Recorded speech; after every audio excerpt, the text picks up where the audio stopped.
unanswered questions about Freddy motherfucking Krueger. Number 1. Is Burnt Freddy his true form or a disguise? And Number 2. why does Freddy send out warning signs to his victims? Or is it something else? Freddy's revenge is the birth of something major in the franchise. Burntless Freddy. The first time we ever get to see that. It's subtle here, but it cracks the door open for what becomes a reoccurring theme throughout the franchise. Freddy portraying himself as the bus driver here, in his original human form, is very interesting. Not only is it very entertaining to watch, and a badass opening nightmare sequence, but him taking this original human form is very interesting. He does, of course, transform into Demon Freddy. There's plenty of examples in this throughout the franchise. It's kind of like a snowball effect. Like the time in Part 4, The Dream Master, where he disguises himself as a nurse. And even an unnamed cameo in Part 5, The Dream Child. But it all comes full circle in the film I despise the most, Freddy's Dead. I would rather get a prostate exam from Edward Scissorhands than watch this film. But, to its credit, it does drop one very important breadcrumb. When Maggie pulls Freddy out into the real world, we finally see his true self. For just a moment. Not the KFC version, not the claw-wielding maniac, but the original Springwood slasher. Unburnt, just like it was in his heyday. So it really makes me wonder why Freddy chooses this burnt Freddy version of himself over the infamous Springwood slasher that everybody knew when he was at his peak, his pinnacle. I mentioned in part 1 how Freddy basically had a shrine of his work in the boiler room, which he really got off on. We can see an example of this in more detail in Freddy vs. Jason. It dives into that demented backstory just a little bit more. But this all goes back to where the trend started, this film, with him as the bus driver. This also works into my number 2, because why is it that Freddy gives out his warning signs? I get the cat and mouse game, playing with your food, the thrill, the chase, the satisfaction, if you will. But I often wonder in regards of Freddy's dreams, how much is it with Freddy throwing things at you just to fuck with you, versus how much your subconscious is telling you something's wrong? A good example of this blink and you miss it moment in this film is we see this little creepy ass girl pointing at Freddy. I'll play this in slow motion for you. Is this an act of Freddy? Or is this Jesse's subconscious telling him shit's about to hit the fan? Are these teenagers a part of Freddy's props? Or are they a manifestation of Jesse? Because remember, no matter how weird things get, no matter how much Freddy can manipulate your dreams, it's still your dream. You created him, you can destroy him! Another clear example of Freddy's manipulation is when Jesse sees his sister partaking in Freddy's calling card, becoming one of the jump rope girls, singing the infamous melody. The infamous jump rope song. But he just nopes out. Nope. So why does Freddy revert back to his original Springwood slasher look versus his burnt Freddy persona? Is all of this Freddy just taunting his prey? Or is it the victim's dreams trying to tell themselves that danger is lurking? Where is the middle ground of all this? You decide. Number 3. Was Freddy gonna go after Jesse's sister? Wake up, little girl. What time is it? It's late. Go back to sleep.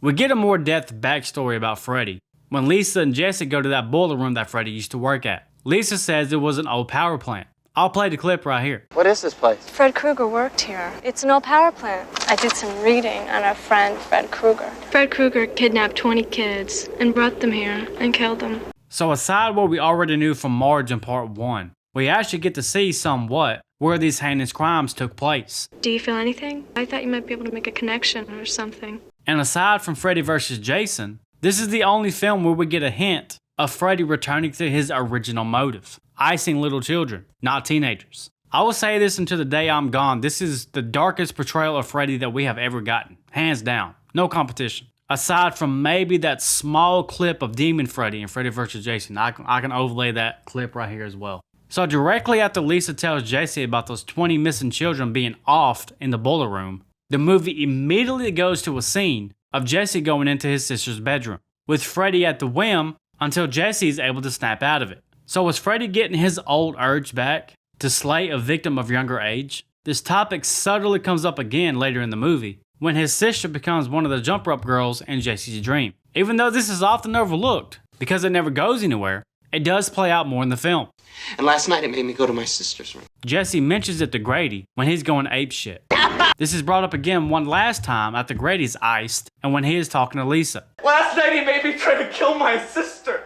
So even though the narrative of the movie had shifted into the bigger picture of things, the urge had been there all along. So given the chance, do you think Freddy would have made Jesse do it? Was this just to chase one of Freddy's old thrills, just like it did back in his heyday? Or was it purely just a sick, demented game to torture Jesse more? You decide. Number 4. Do people not give a fuck about Snyder's death? And Number 5. And who was pinned for the murders? I actually substituted these questions because of a hilarious and a very entertaining conversation me and the friends had over in the Discord. And it made me think. It made me think enough to put it in this video. So let's get started. This stemmed from a theory submitted about the inconsistencies of Jesse's church throughout the film. But I think it's pretty logical and can be debunked. Feel free to join the Discord if you want to view that conversation. So even though that theory can be easily debunked, the Snyder Mystery isn't so easy. What's odd about this is not the whole act itself. It's about how everybody reacts and how everybody doesn't react. I'm talking to you, Springwood PD. So directly after Lisa and Jesse pull up at the school and Grady tells them about Snyder's death, it seems as if in movie time, they take one day and then they're right back to school. I mean, look how happy these kids are. Even this employee is smiling his ass off. It's safe to say a lot of people didn't like Snyder. I mean, they're just all hunky-dory. Let's go. Snyder's dead. He got fucked right back in school, bitch. So what? Let's go. Just one day? Wow. I thought Haddonfield PD from Halloween was incompetent, but Springwood really tries to take the cake with this one, boy. On top of that, with a murderer on the loose, do you know what these kids and the parents do? Throw a goddamn pool party. Why not? Like, this is a normal thing to do. Hey, isn't there a murder on the loose? This kid must be new. No curfew set by the PD, no news press, no concern from any of the citizens in town, no local PD escorts watching over the children, nothing, zip. So who got pinned for the murders? What about Freddy's rampage at the party? At the end of the movie, they act like everything is fine. And even though it's a dream sequence, it's still left ambiguous. What did the many witnesses that watched Freddy kill all those fucking teenagers say? What about justice for Grady? His murder? What about when the teenagers watched Freddy attack Lisa through the door, didn't do shit? What did they have to say? Oh, Freddy's back? But we're not gonna mention it ever again. Oh, it wasn't Freddy? He's dead, right? Then who was it? Ah, hell, you know how it is. It's our 8-hour lunch break. Who cares? Number 6. Rapid fire round. Did you ever call Rhonda? Look at Freddy doing the Myers behind the bush stalk while he's stalking Jesse through the window. You don't see that very much. Lisa is a pretty woman, but her mama is a baddie. Yeah. I know it doesn't mean anything, but it's ironic Jesse has a Freddy looking fedora in his closet. You fucking idiots. The pages are blank. What are you reading? Also, whatever happened to Glenn's parents? This intrigues me because of what Grady says to Jesse in the locker room. Some chick was locked in there by her mother and she went crazy. She watched her boyfriend get butchered across the street. This is again mentioned one more time. How she went crazy when she saw her boyfriend get murdered across the street. Dog, if it's that hot, open a window. If it's really that hot, then why are you putting on long sleeves and sweatpants? This makes no sense. Jesse, what are you doing? You're not in school. He ain't gotta make you do shit. Grady is the best character in this film. And who is this B-rabbit looking motherfucker? It's very unsettling the way Robert plays Freddy in this movie. This scene in particular haunted me as a kid. I used to dream about this scene. God, man, why do we have to change the comedy? Just look at this. The look on his face. And then the nod. No words needed. I have never seen Freddy more intimidating than that. And then the laugh at the end?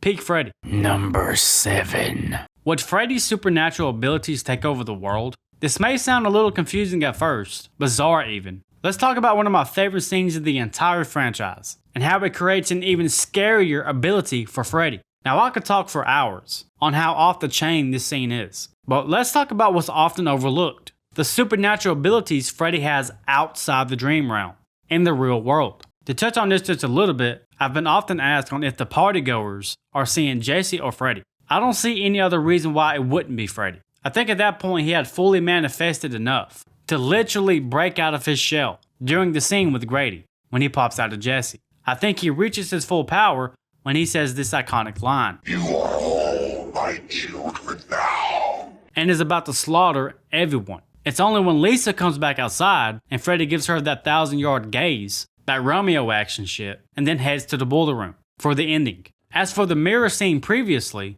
I think it's actually in the reverse POV. Freddy emerges from Jesse, literally, and ices Grady. When he looks in the mirror, I don't think it's Jesse looking at Freddy. I think it's Freddy looking at Jesse, torturing him mentally until he retreats back inside of Jesse until he reaches his full power.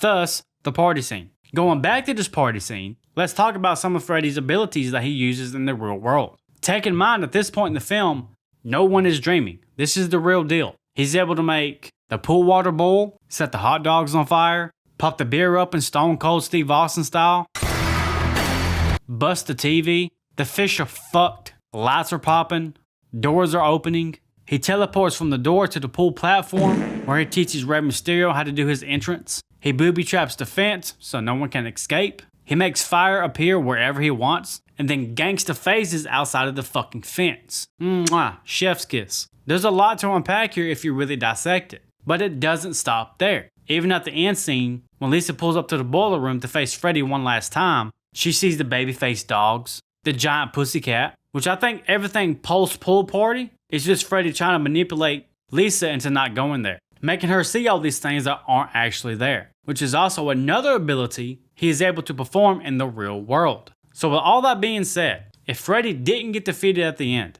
and his power just kept growing and growing and growing, how powerful could he have gotten? What's the top-off point? How far could his supernatural abilities reach? How far could he manipulate people to his liking in the real world? Just like he did at the pool party. How far would it go? The town? The state? The country? The world? The universe? This is once again a side of Freddy that we don't get to see much again. That is, using his supernatural powers in the real world. We do see some more of it throughout the franchise, just not as distinct and prevalent as it is in this film. In part 3, he was able to reanimate his skeleton from the dream world to the real world. That's how Donald Thompson dies, right? And what about part 4? After his defeat and you see him one last time in the water faucet. A little hint that he's still there. Now this is a huge what if question, is it not? So chat, I'll ask you one more time. If Freddy was never defeated, how far could his real world powers go? Number 8. Is this supposed to be Freddy and Lisa? He doesn't even have his blades in this scene.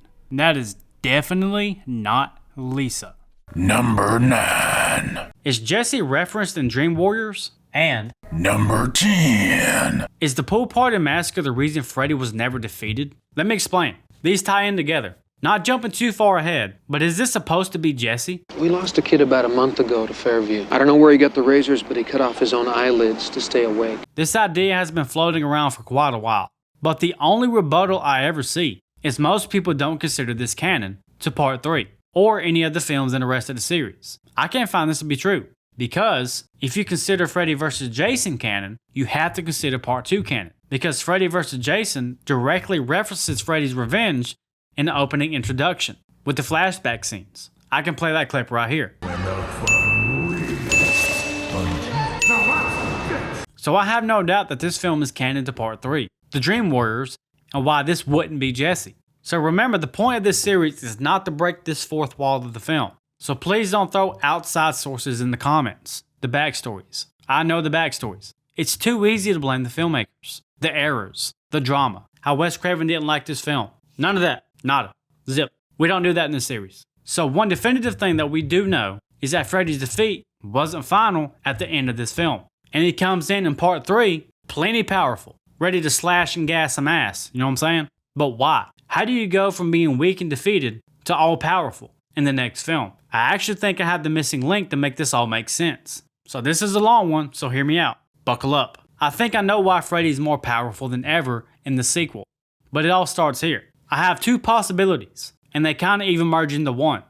So let's just get started. So Jesse and Lisa's fate is left ambiguous at the end of the film, but I don't think Jesse has suffered the worst of it yet. At the end of the film, he suffers more nightmares. A surprise to him. Surprise, because they thought they defeated Freddy. Wrong-o.